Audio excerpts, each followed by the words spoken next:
Gandang hapon po sa inyong lahat, magandang gabi. Welcome po sa aming episode 15 ng Salamat PBBM Season 2 ha. Season 2, 15, ang bilis ha. Ang ganda ng video kaganina no, kay PBBM, kahapon yun. Kanina sa Tacloban. Kanina ba yun? Yung sa Tacloban kanina. Oo nga pala. Yung iba ng isang araw. So nasa Tacloban pala si Bibi. So buhay pala talaga. Buhay. Buhay. Kaya pala tahimik yung mga ungas. Kasi buhay pala talaga. Hindi maingay. Ha? Clone nga raw eh. Sabi pa nga prosthetic daw yung nasa, prosthetic daw kasi yung tenga raw magkaiba raw eh. So mga ka-BBM ha, welcome po sa aming episode 15 season 2 ng Salamat PBBM at ako po si Palarisa TV. Maghahayaan mo natin magpakilala yung dalawa kong kasama. Magandang gabi mga kayaya, mga ka-BBM. Sasamantalahin ko po yung pagkakataon para i-request sa inyo na i-follow nyo po yung aking bagong FB page, Yayam 2.0. Alam niyo naman po, maraming natutuwa sa ating sinusulat o sa ating pinopost, kaya siguro tinatry nilang i-hack. Alam niyo naman, sa amin tatlo, ako'y pinakagwapo, kaya talagang... Kaya ka niya, press, sinungaling ka. Yayam 2.0. Yes, no? Yayam 2.0. Yayam 2.0. Paki-follow nyo po, please. Mabaya, share ko na. Di ko pala share. Magandang araw po sa inyo, Luzon, Visayas at Mindanao. Ako naman po si Ka-Coffee. Sa mga nakikinig po sa atin, nasaan man po kayong panig ng daigdig. Kumusta po yung aming audio? Malinaw po ba dyan? Gwapo ba kami ngayon? Kasi nasa kabilang studio kami. Kumusta po ang looks naming tatlo dyan? At ang aming audio, malinaw ba? Comment yes or no dyan sa comment section. Kung may komento kayo, opinion, reaction, lagay dyan sa comment section. Mamaya basahin natin yan. Oh, yan mga ka-BBM, grabe. Huwag niyo po kakalimutan ha. Meron po kaming matinding guest mamaya kasi alay namin sa inyo ay bloodbath. Ha? Abangan nila ito. Abangan nyo. Mamaya yan. May siguro mga 6:30 po yun o Bigyan mo na clue. 6:20. Galing saan yan? Miyembro ng Justice Committee. House of Oh, Representatives. House of Representatives. Abangan nyo po Ibig yun. sabihin, congressman. Or congresswoman. Dalawa. O congressman o congresswoman. Yan. Basta, ang pag-uusapan natin mamaya, bloodbath. Kaya, kumuha na kayo ng tubig na malamig, popcorn, kasi mabahaba po ang kwento natin mamaya. Ha? Pag-usapan natin impeachment. Oo, yan. Pag-usapan natin yung impeachment kagahapon ni BP Sara. At yung bisita natin mamaya, abogado to. Uy, Ha? magaling. Gwapo rin. Magwapo lang sa atin konti. Labang lang ng konting paligo. Oo. Lima. At saka, kun kasi sa kanila sa house eh. Sa amin hindi eh. Oo, yan. Abangan nyo yan mamaya ha. Pero sa ngayon, unahin muna natin tong si Supot, si Baste. Hindi naman, okay lang yun. Hindi naman sa'yo galing yung salitang yun. Oo, si John B. Cremulya Si nagsabi niya. John B. Cremulya nagsabi ng supot eh. Alam ko naman yun, nagpapatawa na tayo. Baka ma-sensor yun. tayo. Di ba tayo Yan. ma-sensor sa support? Ngayon, alam naman natin na balitang balita, itong katapangan na ipinamalas ni Baste Duterte. Kailan ba yun? Isang araw ba yun? Tuesday. Lunes? Tuesday yan, Tuesday. O Tuesday, Lunes yata Monday, yun. Monday ba? Monday. Oo, nung Monday. Sa Club Pilipino Pino. sa San Juan Green Hills.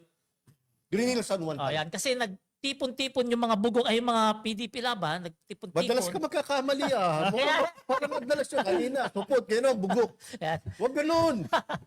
Teka, mukhang Sunday daw yun. Sa launch yun ng Rage Coalition. Oh. Yan, nagtipon-tipon sila doon sa Club Pilipino. Ito yung mga PDP. At ginawa nila itong si Baste na presidente ng raids. Ano ba yung meaning ng raids? Ano yan? Galit. Wait lang, hanapin ko ha. O basta yung raids na yon. Ngayon, nung nagbigay na ng speech, etong si Baste, pakata-kata pa sila ng Duterte kami, nang munguya siya eh. May papuldang ba siya? Piling wala eh. Meron. Akala ko. Reform Alliance for Good Governance and Accountability. Bakit raids? Dapat raga. Oo, dapat raga. Hindi, binago na nila. Ayun. Akala ko Reform Agenda Gimmick Edition. Ayun. Ngayon, nung nag-speech etong si Baste, talagang naging controversial. Talagang binatikos talaga ng matindi ng mga sumusuporta kay PBBM. Kasi para sa kanila, etong statement o pinagsasabi ni Baste, parang, ang tawag dyan, nagbabanta na naman Parang sa ating threat na Pangulo. naman. Oo. Parang yung kapatid niyang Oo, kasi ang sabi, isa lang namang ulo kailangan namin. Ang tanong dun, anong ulo kasi? Hindi, syempre ulo, kung anong ulo, wala naman sa binanggit eh. Ulo ni PBBM. Oo, yung yun nga, Pangulo. yun nga. Ulo nga raw ni PBBM, kailangan nila. Ika sa Barbie. Hindi, alam naman natin. Alam naman natin Atin yan. lang yun, atin lang. Alam naman natin yan. Hanggang salita lang yan. Wala talagang ibubuga sa totoong buhay yan. Kasi hindi nga nakapalag kay Torre. Si General Torre, matanda na. hindi niya pinalagan. Mm. Diba? Kasi alam niya, pag pinalagan niya, kawawa siya. Actually, siya yung naghamon eh. Oo nga, kaya Siya nga yung nga naghamon. Barbie. O ngayon, dahil sa statement niya na isang ulo lang kailangan namin, ulo ni PBBM, nagalit. Yung mga kababayan natin, mga matitino, mga kababayan natin sumusuporta sa ating presidente kasi pang ano raw yun, pang threat daw yun sa ating Pangulo. At sinashout outs ang DOJ at si John Vic Remulla na silipin o tingnan itong ginawa ni Baste. Kaso may statement si Si John Vic eh. Ano ba Oo. yung sinabi niya ron Yam? May statement siya ron eh. Huwag hindi si Baste, supot naman yan. Oh, yun. Ako, support. Alam nyo ba, ikaw, Kopi, pag sinabing support, ano ba? Literally, ang pagkakaintindi mo? support uncircumcised. Pero, ang ibig sabihin yan, Figurative meaning. duwag, Oo. takot. Oo, duwag. Walang sinabi Umaatras. yan. Walang Oo, sinabi yan. yan. Oo. So, May kakulangan yan. Ganyan. ganon katapang ang ating Secretary John Vic Remulla na sinabihan ng support etong si Baste. Parang hindi siya natatakot hamunin ni Baste ng boxing. Eh, no? Ay, medyo. Ang tikas-tikas ni John Vic Sa tingin eh. mo, kaya si Baste? Nako, di ubra si Bastidon. Oo. Kaya ngayon, yung social media talagang buwabaha ngayon ng galit dahil dun sa sinabi ni Baste Duterte na yun. Kayo, Idagdag ko lang, Ang basa dyan. doon sa speech ni Baste, pinakinggan ko pinagtiisan ko yung speech eh. Ang sinasabi niya, pinapalabas nila na itong administrasyon daw ni PBBM, ang pinapatulan lang yung kinakaya nila, yung maliliit daw. Oh. Sabi ko, maliit ba si Digong? Nakulong nga Maliit yung na tao tatay ba si niya. Digong? Oo. Puro Yeah. lalaki nga nung Ang pinapatulan mga eh. Duterte, maliit na tao ba yan? Si Oo. Harry Roque, maliit na tao ba yan? Taba-taba niyan. Ka-coffee mo kang baliktad. Yung administrasyon ni Pangulong Rodrigo Roa Duterte, ang mga may hirap lang, ang mga walang kakayahan, ang walang mga koneksyon, ang mga walang pera lang ang kaya. Yun nga yung mga pinapatay nila eh. May patuloy Diba? dyan. May Tanong ko patuloy. sir, may Si Pangulong Bongbong Marcos, mga big time, mga kinakana niyan. may napakulong ba si Digong na na big boss ng mga drug lord? Wala. Wala. Pero meron siyang pinatay na mayor na nahuli na under the custody na ng pulisya. Hmm. Yan, pinatumba. Actually, yun lang. Kaya masasabi natin, 99% ng biktima ng EJK ay puro may hirap. Correct. No? 1% lang yung sinasabi natin na katulad yan yung mayor ng Albuera. Albuera, di ba?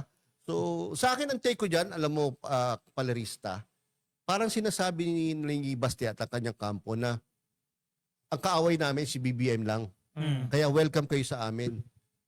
Tulungan nyo na lang kami. Ibigay nyo sa amin si BBM, huwag nyo na suportahan yan, iwan nyo na yan, no? Dahil kayo, hindi namin kalaban. Ang tanong, Magkakasama tayo, mag-coalition na tayo dito sa Rage. Parang ganun ang dating sa akin Oo. ng ganyan mga statement. may Although pumasok. may kayabangan lang Oo. talaga, no? Yung ulo pa ginagamit, no? Pero ako sa tingin ko itong rage nila, ano nila to? Plan B nila to. Just in case. Mm. Just in case ma-impeach etong si Sara. Kasi alam naman natin kapag na-impeach hindi na pwedeng Tumakbo. tumakbo. Mm. Ngayon, dito sila kakapit kay Baste para maging presidente. Palagay ko Mas matapang daw. plan C. Plan A, Si Sara. Sara tatakbo. Oh. Mm. Plan B, mag-resign and tumakbo sa 2028. Huwag na tapos impeachment, mag-resign na agad. Hindi, tuloy pa rin yun. Tuloy pa rin Questionable yun. pa rin yun. Questionable yun kasi nag-resign na nga. So debatable yun. Pwede pagtalunan sa Supreme Court yung ganun. Kung pwede pa rin siyang i-impeach considering na nag-resign na nga. No? Kasi hindi na siya ma-impeach kasi resign na. So that's questionable. Yung pangatlo is Baste. Si Baste Duterte. Plan C. Palagay Plan ko. C. Yung doon sa Rage Coalition, may mga analysis din ako nabasa na itong Rage Coalition na yan, binuo yan para matiyak nila na hindi maaagaw sa mga Duterte yung kapangyarihan. Kasi may mga balibalita, may ibang parte, may ibang Senador. grupo ng Duterte Bloc na hindi na sila nagtitiwala kay Sara Duterte, mas umainam pa si Bongo eh. Maraming problema, ganyan. Kapag Marami. si Bongo ang kanilang patakbuhin, hindi ang Duterte eh. Oh. Kaya takot na takot sila na baka maagaw sa mga Duterte yung machinery, yung PDP. Kaya ang ginawa nila dyan, inappoint agad nila si Baste bilang presidente ng PDP. Kung tutuusin nga, historically, no, kung sino yung nagiging presidente, siya yung pinakamataas na miyembro ng partido. Kung sino may pinakamataas sa posisyon, sino may pinakamataas? Si Si Robin Padilla. Si Robin Padilla nag-resign dahil hindi niya kayang pamunuan. Oh. Technically, dapat si Bongo yung magiging presidente niyan, pero ayaw nilang maagaw sa mga Duterte, kaya si Baste ang nilagay nila. Kakopi, itanong ko sa iyo, ang ibig mo ba sabihin si Bongo walang malakas na boses sa PDP laban? Wala, mabait eh. Or nagde-defer lang siya sa isang Duterte? Hindi, feeling Dahil ko, mabait siya. out of courtesy din yan sa tatay. Oo. Pero paano pag nawala na yung tatay? Di ba? Pero kahit ngayon, maraming nagsasabi na mas okay pa raw si Bongo kaysa kay Sara. Mas marami pang boboto kay Bongo Oo. kaysa kay Sara. Ako, halimbawa, silang dalawa maglaban, Oh. Bongo, Sara, wala akong iboboto para sa basura eh. Hinahin mo pa no? Hinahin mo pa no? Wala. Lenny. Pero na totoo lang, no?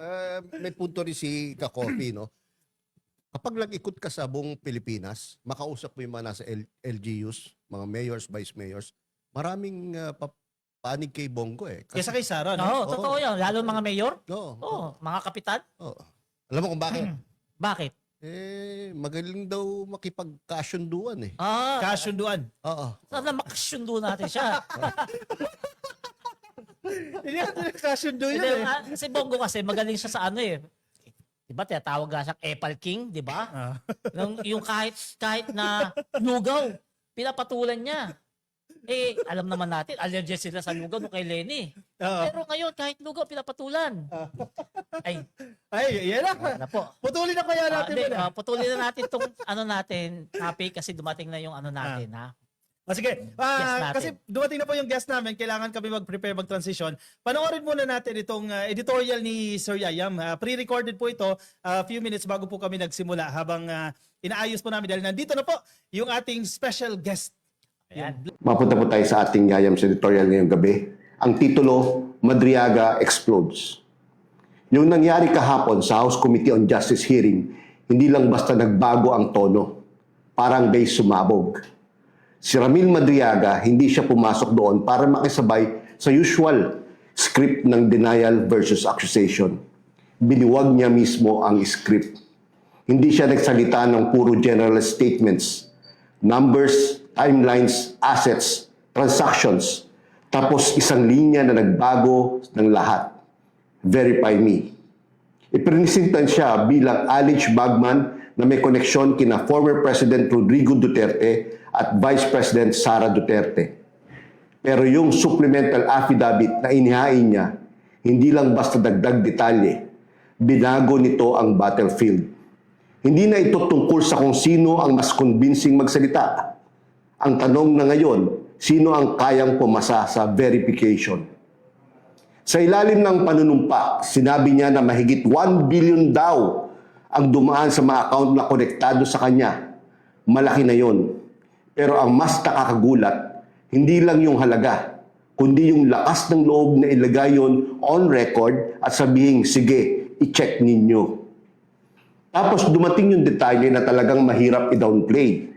Yung 125 million na confidential funds, hindi raw ginastos sa loob ng 11 days, gaya ng unang intindi ng marami.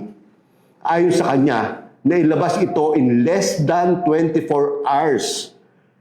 Posibleng within 18 hours. 18 hours. Hindi ito simpleng clerical error. Hindi ito minor correction. Ito ay total breakdown ng original na kwento. Mula 11 days, naging 18 hours. Ang ganitong kalaking pera, hindi gagalaw ng ganito kabilis ng walang bakas. Hindi pa siya tumigil doon. Ikiniklaim niya na may 25 million na ginamit pambili ng motorcycles. 2 units Harley Davidson, 2 units Ducati, 7 units Yamaha NMAX. May binanggit din siyang manager's checks, kabilang ang isa na nasa 84 million na siya mismo ang payee. Hindi ito chismis. Either may dokumento ito o wala. Pero ang pinaka-critical na moment, doon talaga nag-iba ang lahat. Nag-waive siya ng bank secrecy rights. Sa sistema kung saan kadalasang nagtatago ang makapangyarihan, isang witness ang kusang nagtanggal ng sarili niyang proteksyon. Inilantad niya ang accounts niya, pangalan, risk, at sinabing, buksan ninyo lahat, i-check nyo lahat, panagutin ninyo ako. Hindi ito performance, hamon ito. At doon, tumigil na ito bilang simpleng politika. Nasa ibang level na tayo. Hindi na sapat ang katahimikan. delay o legal technicalities. Kahit gaano pa kahusay ang legal arguments, hindi nito sinasagot ang tanong na nasa harap na ngayon ng publiko. Hindi na hihinga ng publiko ng pumili ng panig. Mas simple na ang tanong, nasaan ang records? Ang 1 billion hindi natatago sa press statements. Ang 125 million hindi nawawala sa loob ng 18 hours nang walang bakas. Ang 84 million na cheque hindi umiiral ng walang dokumento. At ang 25 million na assets hindi basta lumilitaw ng walang ebidensya. Hindi ito talking points, hindi ito footprints. At kapag nakita mo na ang bakas, ang pagpikit ay hindi na neutrality. Pag-iwas na iyon. Kung nagsisinungaling si Madriaga, hayaan nating sirain siya ng records, buo at lantaran. Pero kung kahit maliit na bahagi ng sinabi niya ay totoo, hindi na ito usaping politika. Usaping pananagutan na ito sa pinakamataas na antas. Kaya mahalaga ang moment na ito. Hindi lang dahil sa witness, kundi dahil sa mga numerong pwedeng i-check, sa mga transaksyong pwedeng i-trace, at sa sistemang hindi na pwedeng magpanggap ng ingay lang ito. Ngayon, nasa House of Representatives of the Philippines ang bigat.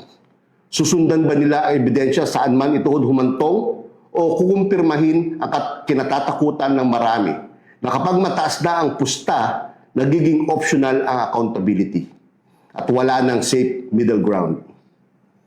Dahil kahapon, may isang taong humarap, inilagay ang sarili niya sa legal risk at nagsabi, verify me. At kapag ganun na ang linya, dalawa na lang ang ending. Katotohanan o pag-iwas. Yan po ang ating editorial ngayong gabi. At bago ko matapos, paki-follow po ang aking FB page, Yayam 2.0. Magandang gabi po muli at sa susunod. Hindi, dalawa na kami. O yan, mga ka-BBM ha. Gaya na nakikita nyo sa screen yan. Ito po yung ating matinding guest ngayon. Si Congressman Terry Ridon. Yan, bati ka muna sir sa mga viewers natin. Magandang gabi. Maraming salamat sa pag-imbita. Yan, ito si Congressman Terry Ridon. Ano po siya ha? Bicol sir, no? Because Party list. Yan. Ngayon, meron kaming sir, tawag dyan? warm-up question. Warm-up question. Kasi sa akin yung warm-up, Light lang. light tapos heavy sa kanya. Okay. Bakit nakabatay ba yun sa katawan nyo? Parang ganito eh. Okay. First question, sir. Light. Warm-up question. Yan. Yan. Sa kabila, sir, ng sir, ni VP Sara, pinapakitang katapangan. Katapangan ni Sara. Sa social media, sa ating mga kababayan. Anong masasabi mo mahina siya sa English, sir? Joke lang, sir. Hindi yun ang question. Gusto na ganda ni Kong. Hindi. Ang first question namin, sir. Yung Okta Research, sir, may nalabas na bagong survey na nagpapakita 69% sa mga kababayan natin pabor na harapin ni VP Sara ang kanyang impeachment. Anong masasabi niyo puro, sir? Well, malaki pong yun eh. Malaking detalye po yun. Kasi syempre, talaga naman pong sinusuportahan ngayon nung pong mga kababayan natin. Actually, very overwhelming po yung very overwhelming yung support. No? Kung umabot na po ng halos sa 70% yung pong bilang ng sumusuporta po sa trial, ano po yun? Talagang dapat hong pakinggan ng Kongreso yon, dapat pakinggan po ng Senado yon. At syempre, commitment po talaga ng taong bayan yon doon sa paghahanap po talaga ng katotohanan tsaka accountability dito po sa bagay po na ito. Kung tingin mo ba vote of confidence sa Kongreso yung resulta ng survey na yan? Well, ang mas malaki pong talagang may impact doon, yung pong mga taong bayan mismo. Kasi syempre, sila naman ho yung talagang may actual na pakinabang pagka pinag-usapan ho natin yung mga accountability issues. Katulad po nung paghanap ng confidential funds, pagtitiyak po na tama ho talaga yung paggamit ng pondo ng bayan. No? So, very important po na ma-recognize ho yung talagang pagiging sharp at pagiging involved ng mga kababayan po natin dito po sa pagtitiyak po na maayos po yung paggamit ng pondo ng bayan. Siyempre, malaking bahagi rin po yung papel ho ng Kongreso, pero sekundaryo na lang ho yun kasi kami naman ho, tagapagpatupad lang ng mandato ng impeachment. Pero sa haba na rin po talaga kasi ng tinakbo ng impeachment na naudlot nung una, tapos ngayon nagtutuloy, tingin ko panahon na talaga na ikasa po ito hanggang pinakadulo. Pero kung as a follow-up, no, naniniwala ka ba na marami pa ring Filipinos na hindi nakakarating sa kanila yung mga issues tungkol sa impeachment? Hindi, mataas ho yung Okta Research poll Para mga 90% yung awareness. Okay. Dito po sa Okta Research, no, mataas yung pagtitiwala ko sa Okta Research bilang isang research firm, no. So, yung po 90%, ibig sabihin, talagang pinapanood po ng mga kababayan ho natin bawat kibot ng mga kongresista, bawat kibot din syempre ng ating pong pangalawang pangulo, no. So, kaya malinaw din ho yung commitment po ng Kongreso na dapat gawin po ito ng tama, no. At nakabatay po doon sa mga rules, nakabatay po doon sa mga talaga pong nakasaad sa atin pong konstitusyon. Kung nandoon kami kahapon sinubaybayan namin yung impeachment hearing, no? Iko-commend namin yung House of Representatives kasi by the book Ito yung proseso, ito lang ang pwede, ito yung mga bawal para maiwasan natin. Bagamat sinusunod natin yung kautusan ng Korte Suprema na ito dapat yung gawin ng House of Representatives, ng House Justice Committee, tinitingnan pa rin ito ng kabilang kampo bilang isang fishing expedition. Ano pong masasabi niyo dyan? Wala tayong magagawa doon, no? Kasi sila na yun Paulit-ulit, araw-araw na ho na meron po dito sa atin yan ho yung lagi ho nilang binabanggit. Pero hindi totoo yung fishing expedition Yung fishing expedition, wala kang kahit ano. Correct. Hindi ba? Kumbaga, maglakbay ka, bahala ka sa buhay mo. Hindi ba? Pero yung proseso po natin, meron namang aktual na mga ebidensya, dokumento na i-file, no? At the time of filing. Na sabi na, hindi niya pwede gawin kasi sa ibang lugar nga, hindi pwede ganyan. Hindi rin yung totoo Kasi halimbawa, sinasabi ho nila, dun sa Supreme Court case nila na, hindi, dun sa piskalya, hindi ka pwede, ang pwede lang daw at hand documents and evidence, no? Kung ano na yung nakalapag dyan sa inyo. Hindi yun totoo kasi, muntik pa nga ako maniwala sa kanila Kasi, chinek ko tuloy yung NPS sa handbook, no? Yung para doon sa mga preliminary investigation ng DOJ. Masabi ho ron, yung piskal ho may karapatan yan na mag-issue ng subpoena ducis tecum at testificandum at magkaroon ng clarificatory hearings. Which is basically yung poder na ginagawa po ng Kongreso ngayon. Correct. So, kumbaga, doon pa nga lang, mali-mali na ho yung sinasabi nila. Hindi ba? So, kaya nga, very clear ho yung karapatan ng Kongreso na gawin po ang lahat ng ito, mangalap ng dagdag na ebidensya dito po sa impeachment. And panghuli, yung Korte Suprema ho mismo nagsabi, meron pong karapatan na mag-receive ng ebidensya yung pong House Committee on Justice. So, ibig sabihin, pag kami karapatan kumuha ng ebidensya, dagdag na ebidensya yun. Kasi pag pinilit mo yung punto mo na at the time of filing, lang pwede mag-submit ng ebidensya, sino bang kausap doon? Hindi naman House Committee on Justice ang kausap doon Ang kausap doon yung House mismo. Correct. So, ang pagkakasulat doon sa Duterte impeachment Supreme Court case, no? The House Committee on Justice can receive evidence. Hindi ba? So, ang ibig sabihin nun, itong proseso na to. Yung pinag-usapan ho natin dito. Kung etong impeachment natin, pag dumating sa Senado, tatayo po ba to? Magiging matibay po ba to? Yan ho yung tinitiyak ho natin ngayon. Kaya nga, nakikita nyo naman ho, talagang very strict ho tayo sa lahat ng pumapasok ng mga ebidensya. No? So halimbawa, pag-usapan natin itong mga pagdinig itong nagdaan. So halimbawa, dun sa Madriaga Affidavit, we will confine ourselves dun sa mga bagay lang po na talaga pong may relasyon dun sa impeachable offenses. No? So lahat ng iba pang mga binabanggit ni Mr. Madriaga doon, wala kaming pakialam doon. Hindi ba? Ang kailangan namin malaman doon, ano ba yung Relevant. actual na, halimbawa, ano yung actual na relasyon ni Mr. Madriaga, kay Mr. Kilala, at kay Mr. Monsaya. Kasi yun ho yung talaga may nakatali at nag-aabot-abot yung paninindigan ng pangalawang Pangulo at ni Mr. Madriaga. Kasi ang sinasabi po ni Vice President Duterte, nung nakaraan, meron siyang pahayag. Hindi niya ang kilala lang niyan si Mr. Kilala ni Mr. Madriaga. So, di pag-usapan natin ngayon yung relasyon. Kasi dinideny na Hindi, iba pa yun. Pero yung kay Mr. Kilala muna yung pag-usapan. So, di hanggang kay Mr. Kilala, di pag-usapan natin yung relasyon ni Mr. Kilala tsaka ni Mr. Madriaga. Kasi nga, di ba may ebidensya na pinakita ko kahapon na pareho silang co-signatory dun sa isip. Yung pagsasama nila na yung Inday Sara for President movement, no? Pumirma silang dalawa doon to give a certificate of appreciation to Attorney Reynold Bonsayak. Hindi ba? So yun, ano na yun? Parang maiwa 1 + 1 + 1 mo na yun eh. Yes. Hindi ba? And more importantly, yung tanong na saan yun binigay? Saang lugar binigay yun? Doon sa comedy bar. Mm. Oh. Binigay po yung certificate na yun kay Mr. Monsayak at yun yung sinasabi rin po ni Mr. Madiaga na pinaglagakan niya nung pondo doon sa mga duffel bags na kinuha niya supposedly as a confidential funds. Kung merong dalawang complaint sa Justice Committee, yung third and fourth impeachment. Yung third complaint may 5 grounds. Yung fourth complaint merong 6 grounds. Ano ba yan?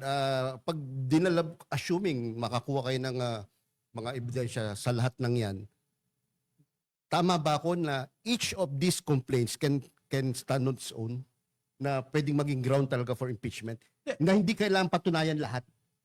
Sa dulo naman ho, magkakaroon ng consolidation. And nakikita naman na ho natin kung paano din ho pinapatupad ng komite yung pong mga pagdinig. No? So, I think may 3 mayor na hati. So, confidential funds misuse, unexplained wealth, and SALN violations. At panghuli po yung death threats against the president, no? And other members of his family. So, posibleng pagdating sa pagpe-prepare ng articles of impeachment, maging 3 na lang ganyan ang magiging aprobahan ng plenary.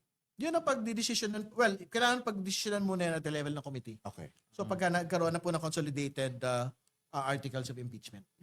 Sir, sa timeline, may mga nagtatanong kasi, paulit-ulit na lang yan eh.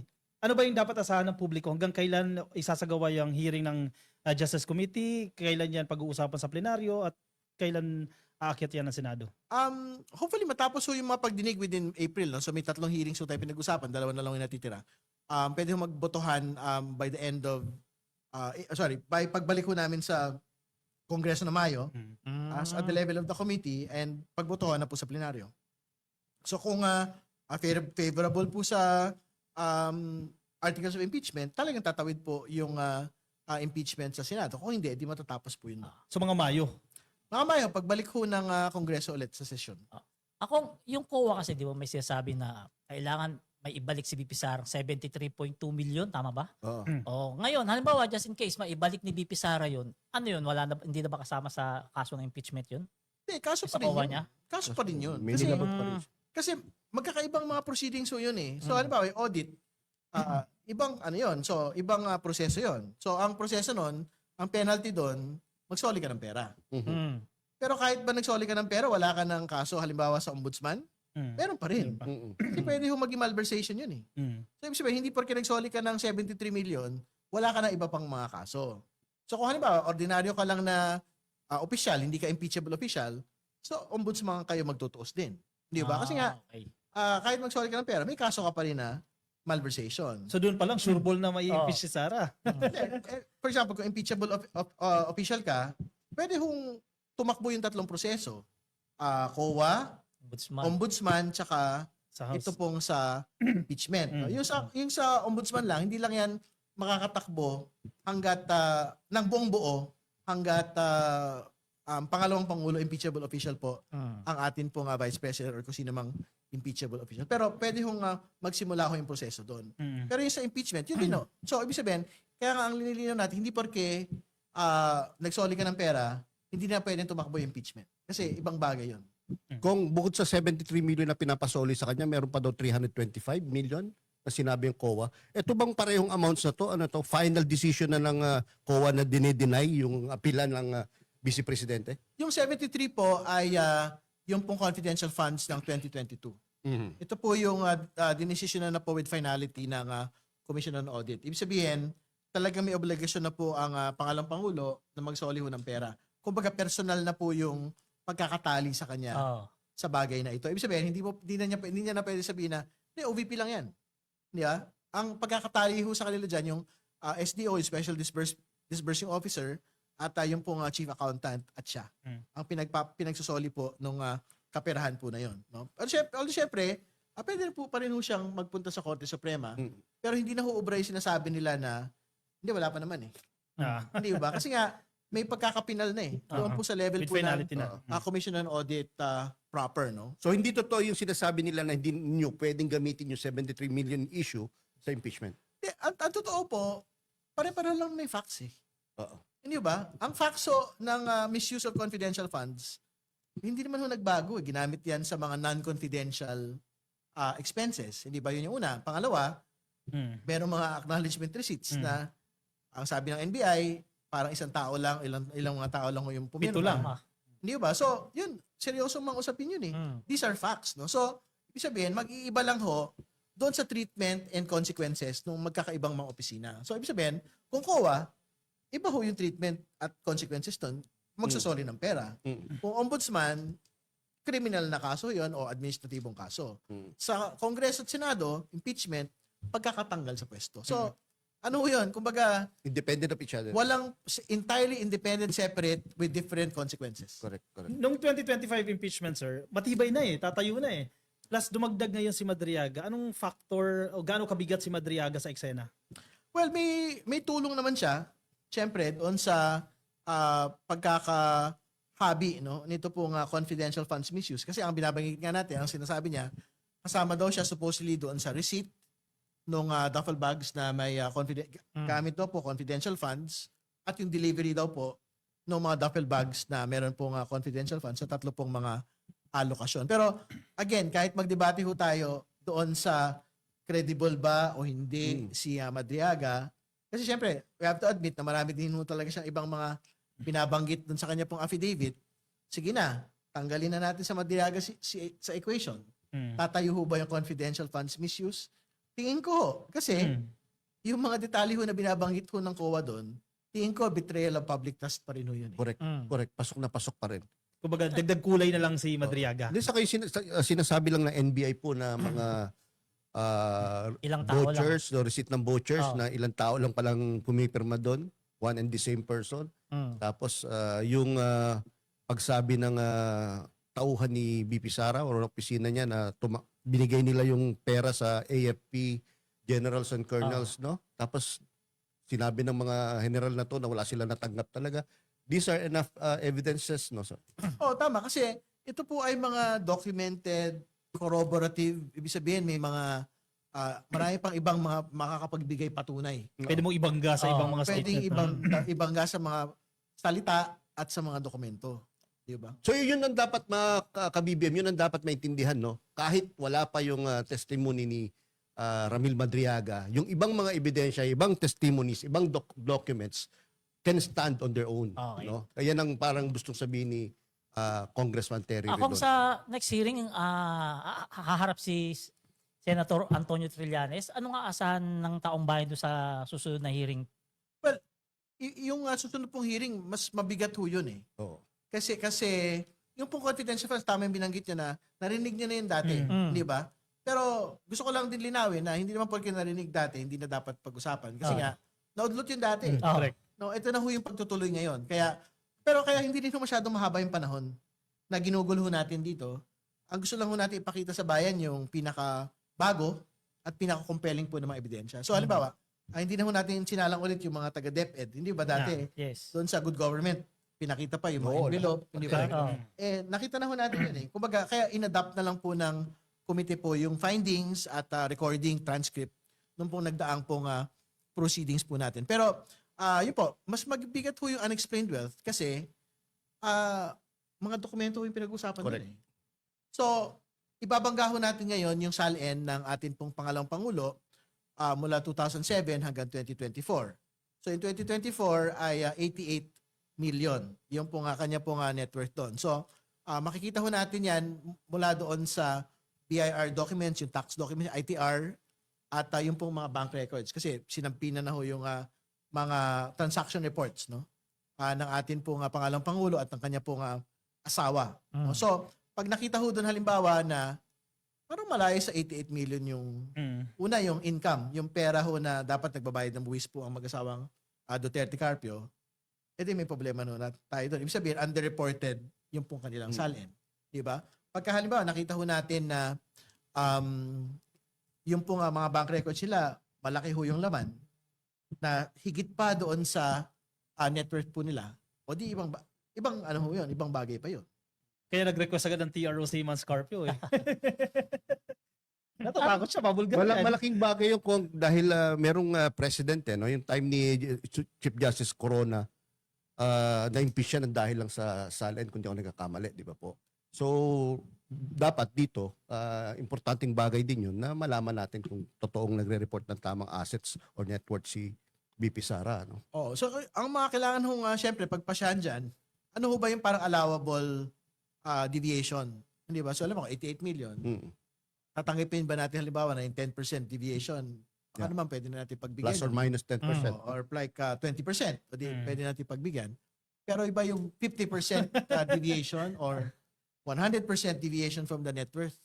Papagbigyan ba natin yun? So I think yan yung mga desisyon na kailangan ho natin makita. As soon as we get to the point. Pero inaantay ho namin yung submissions po ng BIR ng SEC. No? Kasi may mga, siyempre may mga, kasi ano yung paliwanag ho nila eh. Hindi ba? Kaya, hindi, kaya nilang umabot siya kasi nga, magagaling silang mga abogado at malalakas po yung kanila pong mga negosyo. So, doon ho natin makikita. Kasi, isasubmit ho yung financial statements sa mga negosyo eh. O di kasi, kung malaki pala yung kita, o di, okay, salamat, malaki pala yung kita nyo. Ang susunod na tanong doon, Nagbayad ba kayo ng buwis? hindi yung pangalawang tanong, pero yung pangatlo doon, ba't hindi nakalagay sa salin yun? Oo. Hindi ba? Correct. Kung tanong ng isang viewers natin na pakitanong kay kung mabubuksan ba yung bank ni Sara kahit hindi pumirma ng bank waiver? Hindi ho bank accounts, no, yung pong bubuksan. Ayun yung kailangan natin linawin. Ang SAPINA po ay sa Anti-Money Laundering Council. So, hindi po ito within yung bank secrecy law. Kasi ang covered lang po sa bank secrecy law, yung pong mga bank. No, ang MLC, meron pong sariling poder yun. At hindi po yan covered ng bank secrecy. So, ibig sabihin, pag nakita ho natin doon yung inflows tsaka outflows, wala akong problema yun. So, pwede i-provide ng AMLC yun? AMLC? Yung Pwede pong i-provide cash yun. inflows and outflows? Opo. Pagka meron mga transaction reports, like covered transaction report, yung mga malalaking voluminous transactions. Yung sinasabi na 1 billion, 2 billion na pumasok sa mga bank Yeah, accounts. but anything, supposedly anything more than 500,000 eh. Kailangan, mag-flag ho agad yun sa AMLC. No? So, ayan po yung pwede ho natin makita pag sa susunod pong pagdinig.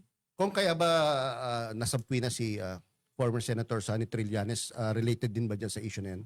Well, nabanggit ho siya kasi doon sa isang complaint eh. Uh-huh. Ang sabi niya kasi meron daw po siya supposedly mga kopya po ng mga bank accounts no ni Vice President Sara Duterte at iba pang mga miyembro ng kanya pong pamilya katulad ni former President Rodrigo Duterte.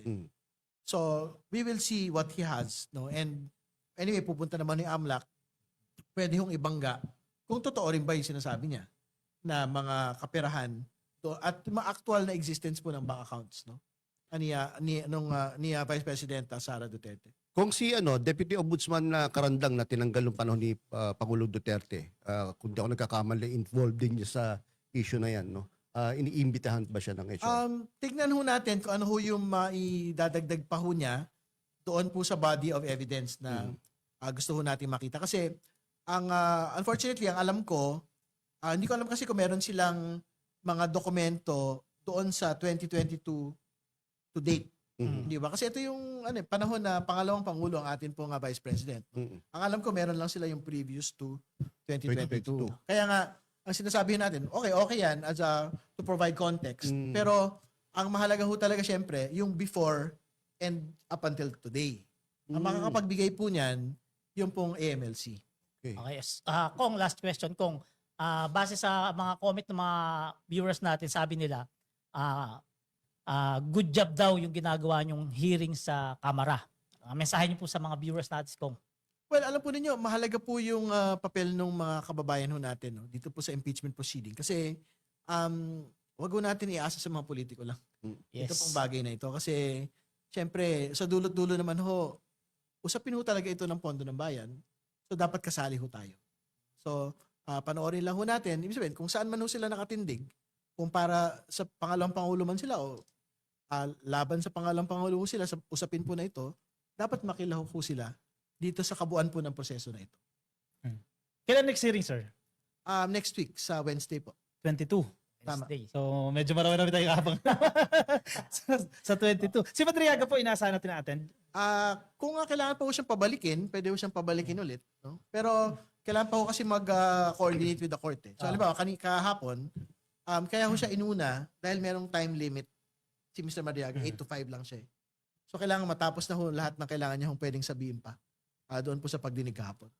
Kung bago ka umalis, gusto lang sabihin na nagpapasalamat kami sa iyo. No, ako isang tagahanga niyo po, no? Dahil yung mga katulad yung congressman ang nagbibigay sa akin ng hope na meron pang magandang bukas ng Pilipinas. Dahil katulad niyo na matapang, may paninindigan, na talagang kung anong kagusto ng taong bayan ay talagang pinaglalaban. Maraming salamat to, pero mayroon din mga congressman na hindi ata inspiring. Totoo naman yan. We have to get inspired from the public themselves. No? Ikaw Pero salamat. Ikaw salamat. Kong Chua, ano masasabi mo? Sabi kasi ni Kong Chua. Chairman, kumusta po? Habang nanonood Ayan. ng video, pwede ba magtanong isa na lang? Sige, sige. Sir, personally, sa tingin mo may impeach si Sara Duterte? Tingnan natin. Meron pagsabi. Oo.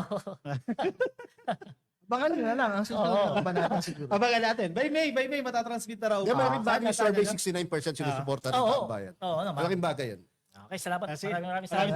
Salamat. Magandang Okay, ang tindi ng guest namin, nakita nyo si Kong Terry Ridon ng Bicol Saro Party List. ha? Pumunta pa talaga dito no para i-explain yung mga proseso at yung kakahinatnanan O, itong isipin nyo, impeachment case si Sara. Sobrang busy yun si Kong Ridon. Sobrang busy kasi alam naman natin, congressman, maraming tutulungan sa party list niya. Tapos may impeachment pa kahapon. Tapos isang chat lang namin, pinagbigyan kami. Malakas ka raw eh. Baka nagwapuhan kay Yaya. Akala niya, chairman eh. Churchill, hindi mo kakaindi. Naprank yata ako ah.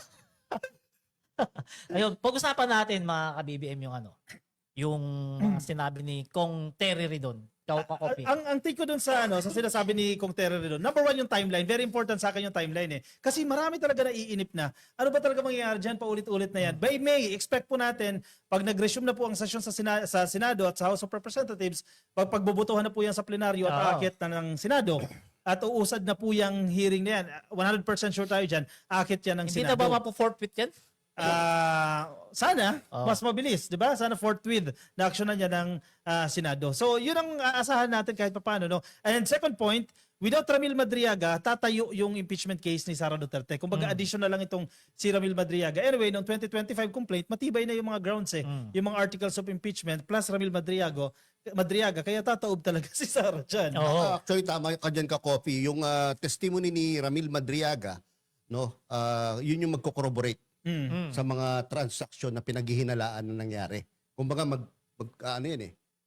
magtutugma yung kanyang salaysay dun sa mga iba pang ebidensya na nakuha na ng House of Representatives nung mga dati nilang mga hearings. Ano? Oh, yun Ang nakikita ko lang kay Kong Terry Ridon, no, parang kumpiyansa siya na yung mga grounds for impeachment ay matitibay. No? Na even kahit wala daw yung kay Ramil Madriaga na ebidensya or testimony ay yung iba, no, Tatayo. pwedeng tumayo. Di sa madalas salita, matibay, malakas na dati yung impeachment. Mas lumakas pa ngayon. Correct. Dahil sa Correct. mga additional na mga salaysay ni Ramil. Ang maganda dito kay Ramil, pumirma siya ng bank waiver. So, ibig sabihin, pwedeng silipin yung bangko niya kung totoo ba yung mga pinagsasabi niyang may pumasok na Ganyang halaga. 25 million, di ba?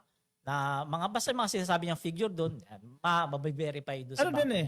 Pero pwedeng disclosure against interest matawag doon? Yung parang nagbibigay ka ng testimonya na posibleng ikapahamak mo din. Di ba? Kaya napaka-credible para sa akin napaka-credible yung mga sinabi ni Ramil Madriaga. Kumbaga- Kasi siya din mapapahamak. eh. Kumbaga sa Diba? binivade Una- niya yung kanyang right to self-incrimination. Correct. Parang gano'n, no? Parang ganon. Kasi kapag inopen mo yung bank accounts, no? Syempre, involved ka na rin sa krimen na nangyayari. Kung talaga may mga illegal na pera na pumapasok doon. Yun Diba? na talaga yun. Yun na yun. Kaya nga Diba? ayaw siyang paharapin. Correct.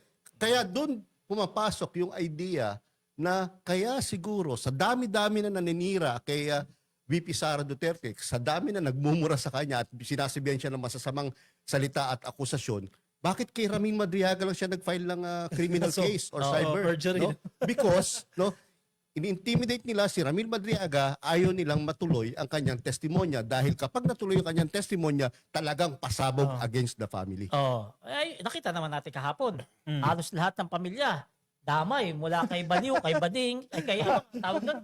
Bading ba yun? Baliw at bading. Oh, Bading, Baliw, Bading. bading at bobo. Bading.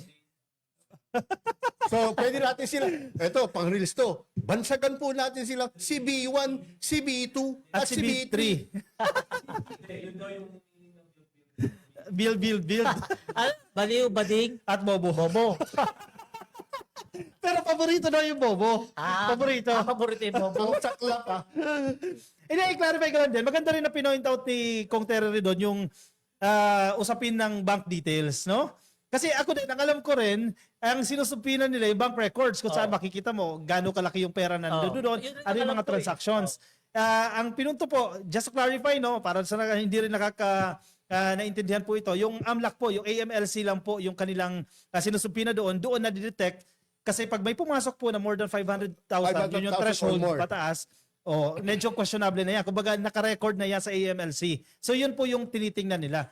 Which is maganda rin naman. Kasi kung may pumasok na 1 billion sa account, may So, sinasabi mo, dokumento. Kopi, lahat ng 500,000 and above, no, may record ng AMLC at pwede nilang i-present sa Justice Committee. Correct, sa House of Representatives. So, Bakit hindi diretso from HOR or Justice Committee to the banks Correct. asking for bank records. Kasi medyo complicated pa ano yun may pumasok doon? Oh, ano ba, may pumasok 1 billion. 1 billion. Oh, magkano lang ba sahod ng mayor sa Davao dati?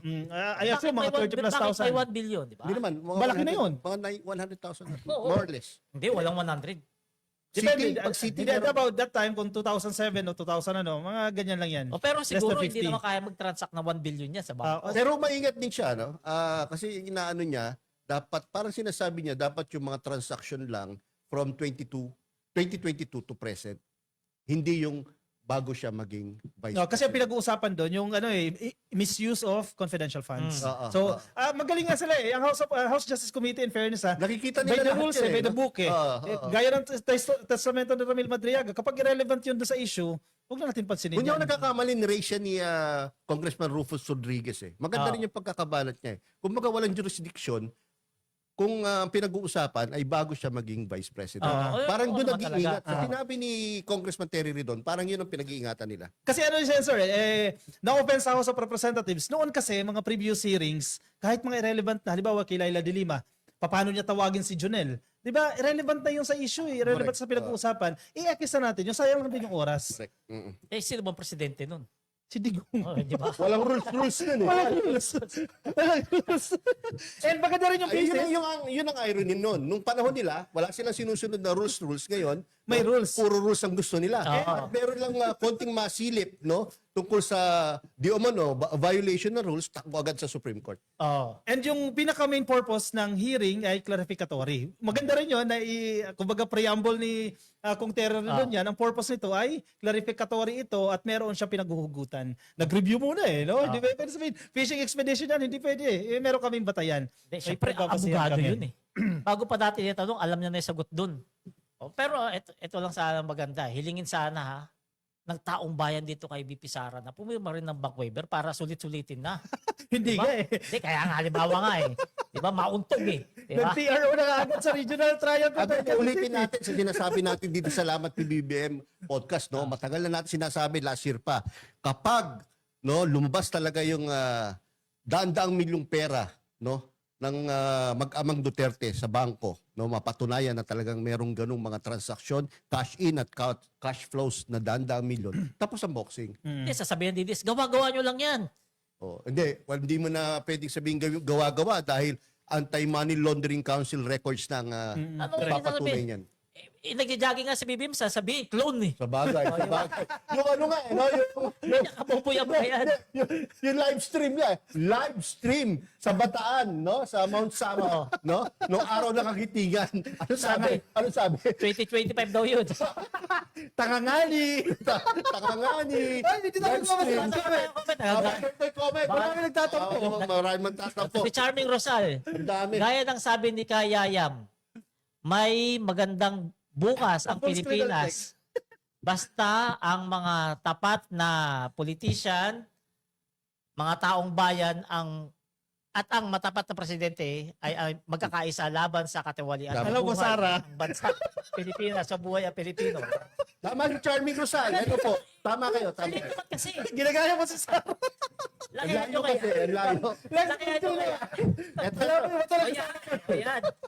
Ganyan dapat kalaki.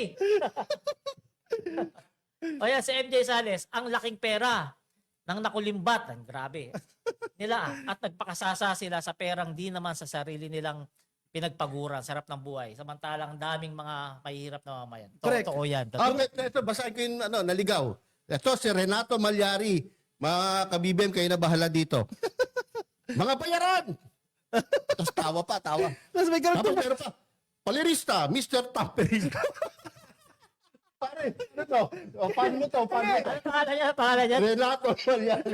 Ay, yan yung nautang sa akin sa linggo. Ay, Na ospital yung anak, hindi ko pinautang. Tao ni Mandalulo. Eh. Tao ni Mandalulo Oo, yan. hindi ko pinautak. Kaya, galit. Next, basta next, next. tayo, basta. Ayan, kay Chona Tropsy. Ayan, basta DDS Duterte 80-80. Comment. Sige ba, next? Ito si Claire Villarin, sabi niya, exciting yung pag-attend ni Sentry next hearing. Dami revelations. Ito. For sure. Sino yung kong na mabaho daw ang singit? Ano ba, taga Batangas ba yan? Sino yan? Paano nyo naamoy? Ah, Ayaw ba yung ano? yan ba yung anak ko may piluha? Ayaw, mamahalin yung ano? Mamahalin yung necktie? Oh, yan, 16,000 yan ha. Habang Grabe, pa ah. naman.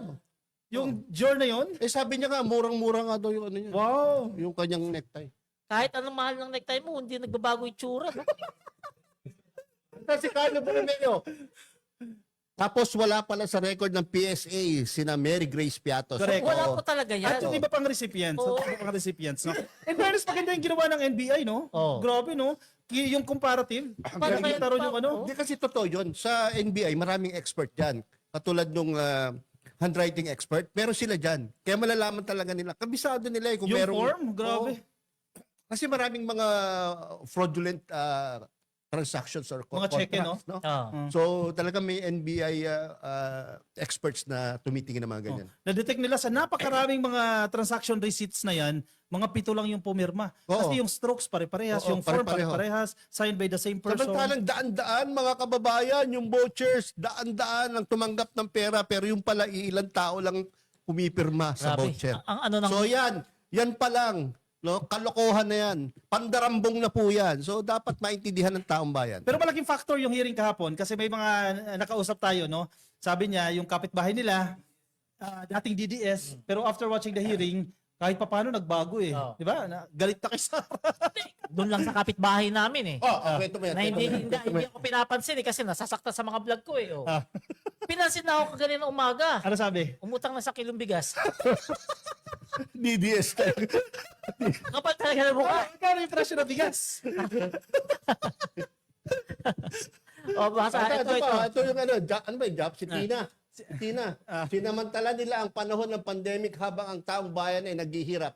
Kaya siguro nag-lockdown si Digong para walang abala sa mga plano nila sa pandarambong. Pero actually, yung issue ng formalin, na-mention din ni Dagdag na po yun. yung issue ng formalin, na-mention din ni Madriaga, di ba? Sobrang controversial niya kasi overpriced talaga yung mga produkto ng formalin. correct. And allegedly, ginamit sa kampanya ni Sara Duterte. Totoo. Biruin mo? Ay, nako. Yan ang problema sa Pero si, palerista, pansin mo, sobrang para seryoso ni Kong Ay, Terry dito. pero wala pa rin siya. Kahit anong talino niya, hindi niya nasagot yung warm-up question Oo ko. nga. Wala, hanggang ngayon, no? 100% na record mo, wala na Wala. Kahit yung sa ano pa yan, DBM pa yan na talino. Kahit nga siguro si PBBM, di niya masasagutan.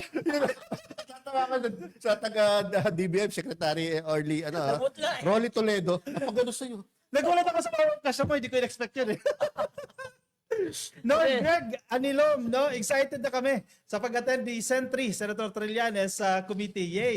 Watching from Hong Kong. Nako. Mga ka-BBM, solid forever. Alam naman natin yan, kapag si Senator Trillanes sumatid ng impeachment, mainit talaga yan. Kasi alam naman natin, yan talaga yung sakit sa ulo at tinik sa lalamunan. Ni Bilanggo, yan nga, baliw, bobo, At bading, bading. Bilanggo. 4B pala, 4B. Sino si Bilang? Bilang. Bilanggo, si Tatay Dogs. Ito, may sinabi si Aiz Hirachi. Sabi ni Aiz Hirachi, kaya pala ang mga pangalan sa AR, di pinag-isipan kasi hundreds ang kailangan magawa. Tama rin. Kaya kung ano lang pangalan na lang Oo. ang naisip nila, no? Yun ang ginawang recipient hindi, sa voucher. hindi rin naman kasi nila expect In-expect. na Correct. magkakaletse-letse sila dyan. Di ba? Masisilip Oo. ito. Hindi, feeling ko nasaktan talaga yon na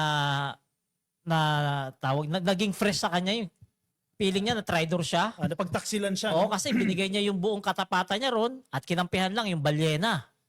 Si Harry. Si Harry Roque. Si Pagante. Para sa akin, irrelevant na yung sama ng loob niya. Hindi na kailangan. Ang importante doon kung yung ang kanyang sinabi ay talagang pwedeng suportahan ng corroborative evidence. No? Mm. Oo. Oo. Oo. Oo. Ang mabigat sa sinabi yung ginawa niya ay talagang i-waive yung kanyang bank secrecy rights. No? At in fairness sa House of Representatives, dinouble check sa kanya. Malinaw po ba sa inyo, naiintindihan niyo ba ang ibig sabihin ng bank secrecy law? Sabi niya, oo, naiintindihan niya. At Hindi kasi ang tingin ko, graduate din na abogado yun eh. matalino Oh. siya. ang gusto ni Ramil Madriaga, mapatunayan na talagang ginamit siya ng mga Duterte. Oo. And the only way na mapatunayan yun ay kung talagang may papakita niya na may mga pera talaga, daan-daang milyon na pera na dumaan sa kanya. 1 billion. Kung 1 hindi billion. totoo yun, kunyari, tayo, ordinaryong tao, dadaan ba sa ating ganung kalaking mga halaga ng pera, di ba? Hindi, di ba? Merong ibig sabihin, may nagbibigay sa'yo. May nagpapadaan At yung sa'yo. pagkatiwalaan ka ng ganun kalaking pera, ibig sabihin talaga, Hindi ka basta-basta. pasok na pasok ka talaga sa circle ng banga. Correct, correct. Diba? Totoo. Okay, mga kababayan, tingnan nyo yung pag-testify kahapon ni Madriaga. Kita nyo, walang sulsul ng abogado. Hindi inaagaw sa kanya yung mic. Talaga kung anong sinabi niya. Parang alala ko yan, hindi ka tulad Oo, ng- nagre-reels ako. Nagre-reels ako, di ba? Take that. Hindi ko naman kasi tawain niya. Di ba? Ibig sabihin, tuloy-tuloy yung testimony ni Madriaga. Hindi gaya ni Gutesa. Di ba? Tinuruan na ni Marcoleta. Hindi gaya nung 18 Maris na hindi makasalita kapag walang abogado, nagmumukhang engot. Si Madriaga.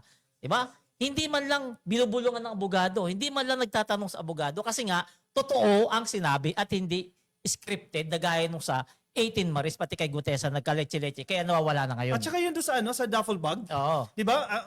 In fairness, sa pinaghandaan ng House of Representatives, yan, may mga version sila ng duffel bags eh. Oo. Alam niyo yung isasagot niya, wala dyan sa dalawa. Malilit naman kasi. Alam ko titukoy niya, yung double dag sa mga pagsundalo, yung kulay green. Nakakita na ako ng gano'n, Oo. kasya talaga yung 30 million dun. Kahit tatlo, kasya ron eh. No. Kasi kung Kahit tao, nagsisinungaling di ba? siya. Kahit Oo. tao, kasya. Kung nagsisinungaling siya, matutulala siya dun eh. Kasi unexpected question yun eh. Di ba? Oo. Pero magaling si Madriaga, in fairness, magaling. Alam Pero niya ibig yung sabihin sinasabi kasi, niya. lahat ng sinasabi niya ron, experienceado niya. correct. Hindi guys, 18 Maris, lahat ng sinasabi, galing sa buwangan sa abogado rin. Halimbawa yung painting, may mga deals na nagsisirculate online, di ba? Oh. Kesyo daw nagsisinungaling si Madriaga doon sa painting dahil hindi naman daw niya scholar yon dahil mayaman daw yon ng taga Davao. Yung totoong nagpainting doon. Yung pinag-uusapan pala doon, dalawang klase ng painting. Oh. Inspired lang sa iisang itsura. At saka magkaiba pa rin, kung titignan mo magkaiba. Oo, magkaiba. Magkaiba. So kayo, ano masasabi niyo yung mga, Mini trial. Hindi. Lahat naman doon, lahat ng gawin doon ng House Justice Committee, walang masasabihin maganda si BP Correct. Sara. Lahat yung questionin. Lahat yun. O sa dinami-dami ng aligasyon ni Ramil Madriaga, anong sinagot ni Sara sa kanyang statement? Yung kanyang Hindi ako bobo. educational qualifications na insulting pa sa mga bar flankers. Oo. Di ba? Bakit hindi niya Hindi sagutin kaya yung iba? pinaparinggan niya doon yung hindi naliligong DDS vlogger? Malamang, bobo yun eh.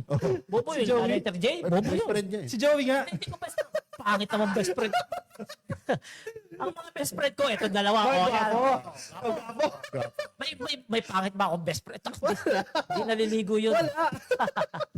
Ayan, proceed na tayo sa next topic. Okay, hindi. Basa ba tayo sa grade ng comment? Maraming comment. So, Maaga pa naman eh. 500. Isa na lang yata. Maraming comment. O yan, sabi ni Gina Aguinaldo, good day mga gwapings ya. Ay, mga ganyan sana. Hindi copy lang. May utak yan. O, hindi copy. Yan, kaya pala, yung legacy ni Digong na triple B, build. Yun pala, triple B din, yung mga anak. Baliw, bobo, badig. Bilanggo. At bilanggo. Oh, sige, basa pa. Sabi ni Bush Elizabeth, no? Ano po ang masasabi nyo kay Amy na naman sa press con niya na puro paninira kay Madriaga? What do you expect, ma'am? Kakampi ni Sara Duterte yan. Ano yan? Audition piece niya yan para maging running mate ni Sara sa 2028. Ayan, basa yan. Ito, Mapa, ha. Nakakatuwa po kayo, lalo na si Palerista. At marami po kami natututunan sa mga topic nyo, mga Lodi. Shoutout mga Lodi watching from Siargao. Uy, Ay! pumunta po kami dyan. Mapa, shoutout po sa inyo. Yung mga pads namin dyan sa Siargao ha, abangan nyo kami dyan ha. Saan? Sa beach. Oo. Kita tayo dyan sa Siargao. Soon. Ayan, 24, sabi ni Ateneng Verbo, 24 oras daw ni Lustay ang 125. Grabe nga talaga. 8 hours na lang eh. Yun talaga yung nakakagulat din, no? Kala natin dati 11 days, no? Mali pala tayo. 18 hours lang pala. Oh, 18 hours, grabe. Yung siguro 99% ng mga Filipino from the time na pinanganak hanggang mamatay, hindi makakita ng ganung kalaking pera. Sa totoo lang po. Pero kay VP Sara Duterte sa kanyang opisina, ginagastos lang po yon in less than 1 day or less than 24 hours. Kaya talagang ang taong bayan galit na galit ngayon. Oh. Marami nagising maliban sa mga tanga. So sa Jack Giab, nasanay magnakaw ng pera si Lustay nung panahon ng tatay niya, yung walang nakikialam sa kanya. Dagdag mo pa si Pulong, 51 billion na hindi maipaliwanag kung saan napunta. Yun na nga, Correct. di ba? Alam mo, ngayon, Nagpakasasa. sa panahon ni PBBM, wala kang marinig mga anak niya abusado. Sige, sinong anak niya abusado? Wala. Wala, matino. Kasi disiplinado lahat. Diba? Basa. Ayan. Sino ba? Sige, si Charming Rosal, si Sentry, hindi maglalakas ang loob na magsalita kung wala siyang matibay na ebidensya. Pag nagsalita si Trillanes, investigador din yan eh. Oo naman. Parang si Lacson yan, ito yung mga ebidensya. Ito yung mga patunay sa kanyang mga claims. no? Okay. Next topic tayo. Next Sige, topic. move on tayo sa ating next topic. Lex, pa-flash ng screen yung ating dyan.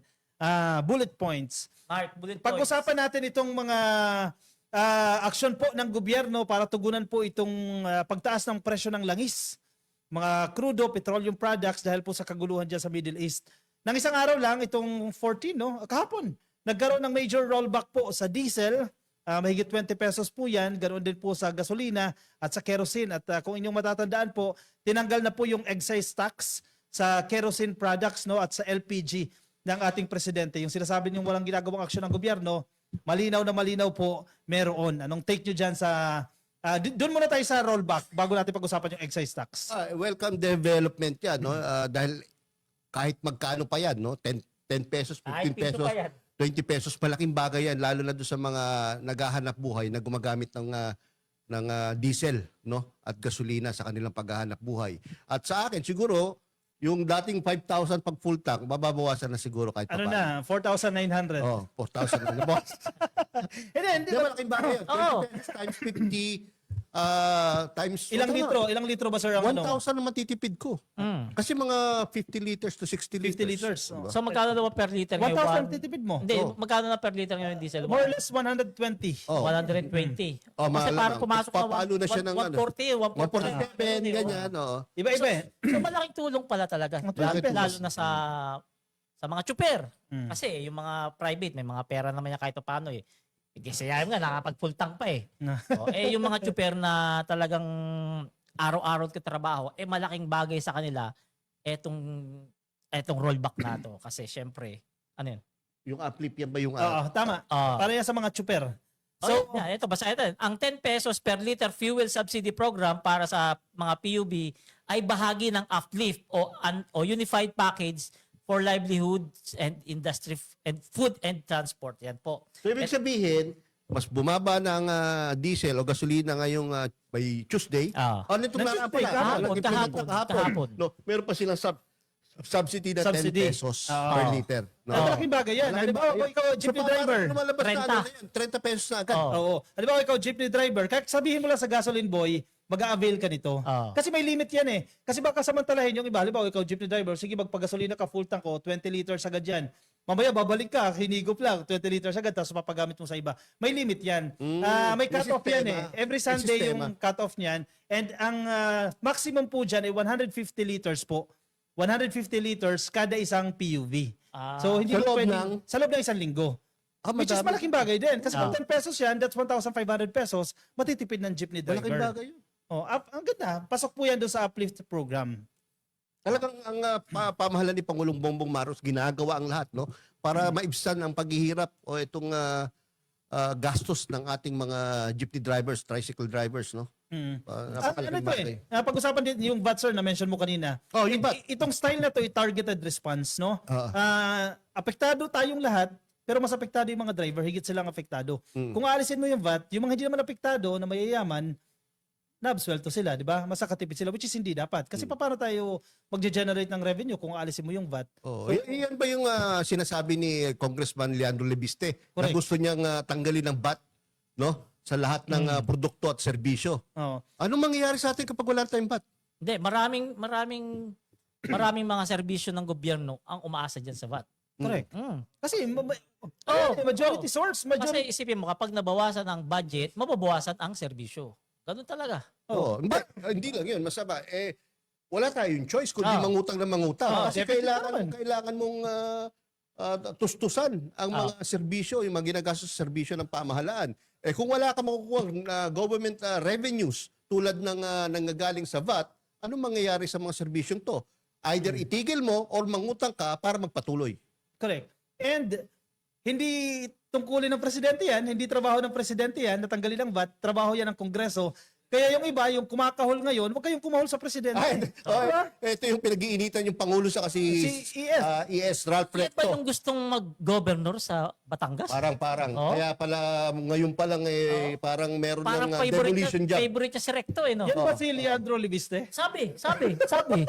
Unang-una, parang mali naman yung si ES Recto ang sisihin mo. Unang-una, hindi mo pwede basta-basta tanggalin ng VAT dahil batas yan. Oo Correct. naman. So, ang pwede lang magtanggal niyan, yung gumagawa ng batas, which is Congress. Congressman. No? So, babalik yan sa Congress na kasama si Congressman Leandro Lebiste. No? Gawin muna nila doon bago ipatutupad ng executive, no, Correct. under kay President Bongbong Marcos at ES Recto. Pero alam mo, maraming mga nakapasin na mga kababayan natin, ha, parang bad trip siya o galit kay ES Recto. Bakit kaya Kasi ganun ang parang galit niya? sa araw-araw na ginawa ng Diyos, parang bukang bibig niya si ES Recto.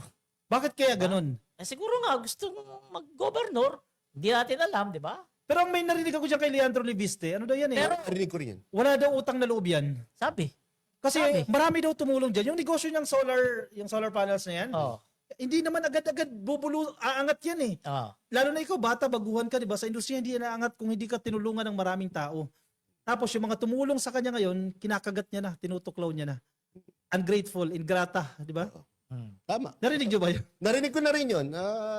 Kasi bago naman siya nagkaroon ng mga kontrata sa gobyerno, no, kailangan maaprubahan muna yung batas tungkol sa solar energy.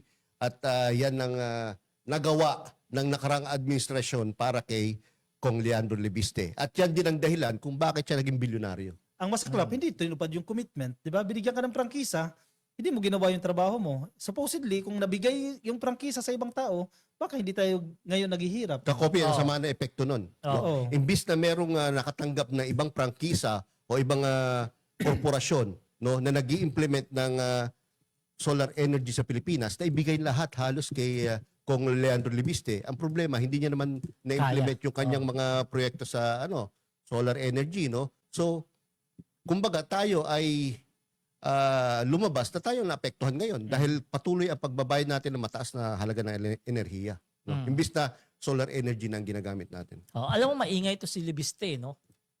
Galito sa mga kurakot eh. ganito sa korupsyon. Pero- Pero hindi niya sinisilip si Sara at saka si Pulong. Malinaw na malinaw, yung Cabral Files, Oo. may kopya siya ng Cabral Files. Oo. Hindi niya binanggit sa media. Yung insertion not a ni single one, Sara. mention sa insertion na yan. Oo. 1 billion pesos. Galit ba talaga siya sa corruption o talagang Selective. Selective. o talagang Selective yan eh. may pinipili lang talaga siya, no? Selective. O, kaya- Parang yung isang kilala ko na selective din. Oh. No? Taga Norte, di ba? Sino yan? Di ba kilala mo yung taga Norte na mahilig din Matanda. Oo. Sabit Singson. Hindi. Hindi siya. Si Mayor yun, Mayor. Mayor for good governance. Si Magano. Oo, di ba?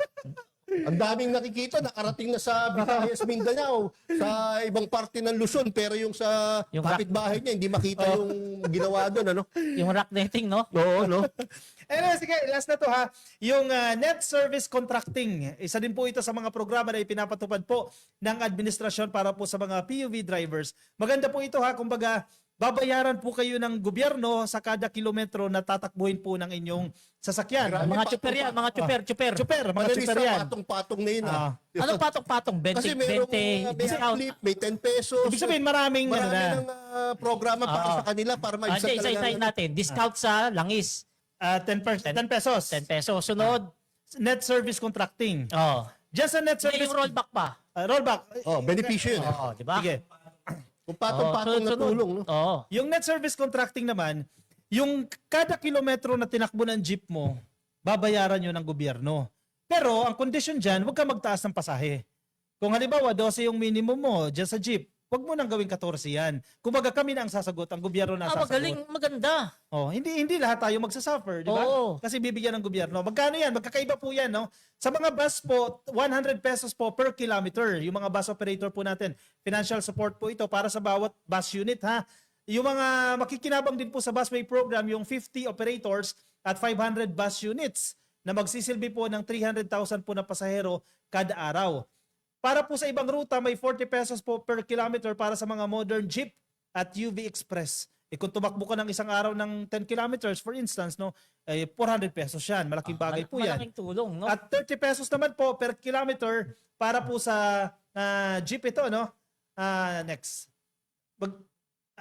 Yan. Sa jeep yan. Yung, kasi magkakaiba yan eh. 100 sa bus, yung mga modern jeep, 40 pesos. Yung iba naman po 30 pesos. Malaking bagay po yan. Sa tricycle, wala? Tricycle parang wala. Hindi Oo, covered kasi yung mga tricycle. parang walang isang kilometer.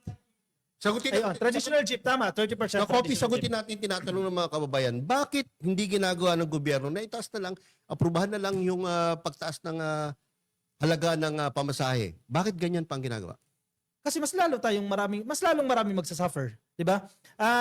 Yung laging iniisip ng gobyerno targeted eh. Kaysa pinoproblema mo yung entire population, sa targeted population ka lang, segmentize ka Para hindi madamay na ang lahat. sektor para hindi labay. So yun ang kailangan natin ipaliwanag sa taong bayan. Kasi marami po nagtataka, bakit ang daming proyekto sa mga jeepney drivers, no? O tricycle drivers. Tapos hindi nila itaas yung pamasahe para wala nang mga ganyan, no? Gamitin nilang yung pera sa ibang serbisyo o ibang pamamaraan. Mas mabigat-bigat yung kapag tinaas mo yung pamasahe Kasi sa pag hirap ng buhay ngayon. Pag tinaas po kasi ang pamasahe, no, magkakaroon yan ng ripple effect, no? Tinatawag na chain reaction, no? Kung Domino saan, no, pati yung mga goods and services tataas ang halaga. Dahil syempre, tinaas mo yung pamasahe. Lahat na nagpo-provide ng products and services, mag-a-adjust din ang kanilang selling price sa kanilang mga products and services. Kaya yun ang iniiwasan ng gobyerno. Kaya tama si Kakopi, ginagawa na lang yung targeted yung approach, no, sa pag-resolve ng problema dito sa transport. Yun yung kasi marami din ang magko-comment bakit yung excise tax, di ba? Ba't hindi sinama yung mga diesel? Bakit dalawa lang yung Kung totoo, excise diesel tax? ang pinakasapul na sapul. Bakit hindi sinaman diesel? Nag-focus sila doon sa LPG and yung LPG and kerosene. Oo. Kasi kung lahat yan tatanggalan ng excise tax, again, bababa na naman yung revenue collection natin. At ang pinupunto nga dyan ng Department of Finance, Secretary Go, kapag nabawasan tayo ng source ng revenue, kailangan mong mag-isip ng another source. Yun, example nga, mangungutang ka o may ibang programa na tatanggalan ka para ma-supplyan mo ng pondo yung mga programa ng gobyerno. Oo. Which is mahirap. Although marami na ikinabang sa diesel, pero mas marami na ikinabang naman sa LPG. Oo. Oo. Dahil yung May mga mga nagluluto. LPG. Oh, alam, Totoo. Syempre, lahat ng kumakain ay kinabang dyan. Siyempre, tingnan natin ikumpara natin Let's say, alisin natin yung excise tax sa diesel. Let's assume 7 pesos per liter yan. Si Sir Yaya, milyonaryo. Hindi For Sabi mo example lang lang, kanina eh. For example lang, Sir Yaya, milyonaryo. Bariya lang sa kanya yung dagdag na 70 pesos di ba? Mm. So kumbaga, pasok na sa kaban yan. Ang masasaktan lang yung mga public utility drivers kasi mabigat sa kanila yung 70 pesos. Kaya nga dyan papasok si gobyerno, yung kakulangan doon sa jeepney drivers, yung pagkukulang dahil nasaktan sila, bigyan mo ng financial assistance. 'Di ba? Na-generate mo yung revenue ng parehas, yung na-generate mo, yung galing din sa'yo, ibabalik mo lang din doon sa tao. 'Di ba? So dapat maintindihan natin 'yon. Yan yung hindi naintindihan ng mga DDS. Kasi sasabi, puro lang daw impeachment. Ito ang daming ginagawa ni PBBM. Bulag Diba? lang kasi. Hindi nyo lang talaga kasi Kaya tama matanggap. sinabi ni Kong Pardon. chairwoman, no? Luistro. Kong Bitrix Luistro, na ang gobyerno pwedeng mag-function ng multitasking. Correct. Pwedeng magsabay-sabay lahat ng ginagawa ng gobyerno. Dahil lang bawat isa, dapat bawat ahensya, bawat branch ng gobyerno may kanya-kanyang role. So hindi nangangahulugan na kailangan niya itigil yung kanyang role o yung obligasyon sa taong bayan pagdating sa kanilang Ang pinapatamaan niya siguro doon si Robin Padilla. Pero alam niyo mga ka-BBM maswerte tayo. At itong krisis na to, pagtaas ng langis, si PBBM ang presidente natin at maraming nagagawang mga paraan. Kung si Tatay Dogs pa rin yung presidente natin ngayon, Alam mo yung baka nangutang na naman yun ng 7 trillion. Masaklap, yung mga budget sa mga existing programs, aalisin niya yun Oo. Nangutang pa. Oo, di ba? Baka yung may mga... Totoo yan, di ba? Nangyari talaga yan. Inalis yung mga dinala sa pandemic tapos nangutang pa. Ano yung budget? Di ba? Kaya swerte tayo ngayon. Si PBBM ang presidente natin. Ngayon nakikita natin yung kaibahan ng diskarte ni PBBM dun kay Tatay Dogs, which is napakalayo talaga. Di ba? Basa tayong comment. Ha? Meron pa ba? Ay, yung pinag-uusapan natin kanina, yung mga programa na yan, iparte lang yan sa mga napag-usapan ng Uplift Committee. Kasi ang ginawa ng presidente dyan, bumuo agad ng committee para unified yung government response, hindi yung kanya-kanya. So yung Uplift Committee na yan, sila yung nagdidesisyon dyan. At mismong Malacanang, si Pangulong mismo ang chairperson ng committee na yan at hinahalilihan po siya ng ating executive secretary na si Ralph Recto. Laking bagay Sir ni Ralph Recto. Napakalaking tulong talaga kay PBBM. Palibasa, magaling at saka mahusay. Kaya sinisiraan din yun. Kaya galit dyan yung isang kongresistang taga Batangas na inggit na inggit. So, Comment. basa tayo ng comment at mag-aalas 7:30 10 na. minutes to go, pero comments muna tayo. Gutom na tayo. Lakihan, mahina yung mata ni Yayam. Ito, kakopi. Sige, ito next po. Sakto lang yung desisyon ni PBBM na hindi taasan ang pamasahe kaysa driver. Tama lang, nabigyan sila ng subsidy. At least, driver isa lang, pero ang pasahero mas marami. Oo, tama. Logical, di ba? Oo. At maapektuhan sila. Sakto na binigyan na lang sila ng ayuda. Very good, ma'am. Galing galing. Paris shots. There's division of duties in our administration. No problem if there's impeachment going on. Ayun. Tama. Oo naman. Next. Shout out daw kay Harry Roque na Land Grabber at Pugante ngayon. Nag-iikot dyan sa... Sabihin mo yung pangalan. Sabi po ni comment yan eh. Mark Ian everyday. Ayan. Hamuli ka naman. Mark, binabasa ko yung mga post ni Mark pag tinatawag siyang bobo, hamuli niya ng debate. Yan, basa yan. Ito si Paris Schatz. Paano bang pronunciation yan? Schatz. Ano is German na surname? German. President BBM is really doing his best for this crisis. Kindly don't blame the president. Few who don't like him. Naman. Tama naman. Konti lang daw yung hindi gusto si PBBM. Comment. Si Lloyd Harmon, umiikot ang puwet nun ngayon. Sakit din ng ulo ng mga abogado ni Sara. Feeling ko yung mga abogado ni Sara ngayon, siguro kung 16 yan, dagdag pa ng 100. Sa sobrang sakit nga, yung painting lang nasilip nila eh. Sabi ni MJ Sales, ano na mga dilis, kinakaya niyo pa ba? Niyanig ni Madriaga ang buong Pinas at mundo. Grabe talaga, totoo. Gulat. Correct. Gulat talaga yung mga dilis kagahapon. Lex, last two siguro. Last two. Huwag mo na i-filter kahit dilis, pasok mo na. Kahit na itong mapindot po dyan. MJ Sares, ang linaw niyo po talaga mag-discuss. Ang sarap makinig sa inyo. Kaya every Wednesday, excited ako. Mag-abang po sa inyo. Next. MJ, follow mo yung page ko. Paano hindi nyo maintindihan yung mga sinasabi namin dito? Bukod sa marami ng laman, tingnan nyo naman it looks namin. Gagwapo. Oo, di ba? Okay. Ulitin ko. Cute, guwap. Hindi, gwapo. Cute, gwapo. guwapo. Kaya nawawala page mo eh.